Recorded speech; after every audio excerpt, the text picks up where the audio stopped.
در این بخش کاربردهای هوش مصنوعی در زندگی روزمره رو مورد بررسی قرار میدیم. 1. تشخیص چهره. هنگامی که در حال عکاسی هستید و برای ثبت عکس زیباتر از انواع فیلترهای چهره استفاده می کنید و یا با استفاده از شناسه چهره قفل گوشی خود را باز می کنید، در واقع در حال استفاده از 2 نمونه هوش مصنوعی در زندگی روزمره خود هستید.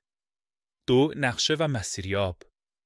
یکی از پرکاربردترین موارد هوش مصنوعی در زندگی روزمره ما همان مسیریاب‌های ساده‌ای هستند که روی گوشی همراه نصب شده و ما کمک می‌کنند تا بهترین و سریعترین مسیر برای رسیدن به مقصد مورد نظر را پیدا کنیم. همچنین این اپلیکیشن‌ها تجربه سفر و پیدا کردن آدرس و کوتاه‌ترین مسیر رفت آمد را به شدت بهبود بخشیدند. 3. تصحیح خودکار.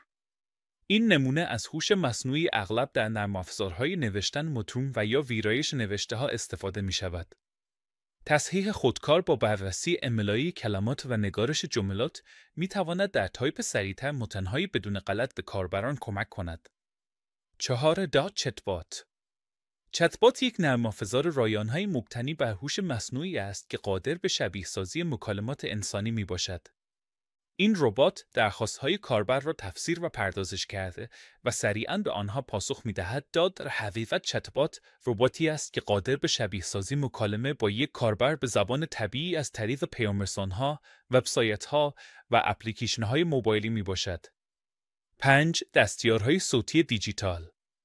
دستیارهای صوتی بر مبنای هوش مصنوعی و شبکه‌های یادگیری عمیق Deep Learning عمل می‌کنند و کارهای مختلفی مانند پخش فیلم، موسیقی، آپلود عکس، اعلام وضعیت آب و هوا را انجام می‌دهند. این دستیارهای هوشمند قادر به درک گفته‌های کاربران هستند و بهترین عکس‌العمل را نسبت به آن نشان می‌دهند. تنها کافی است نیازها و خواسته‌های خود را بیان کرده تا دستیار صوتی هوشمند به دستورهای شما عمل کند.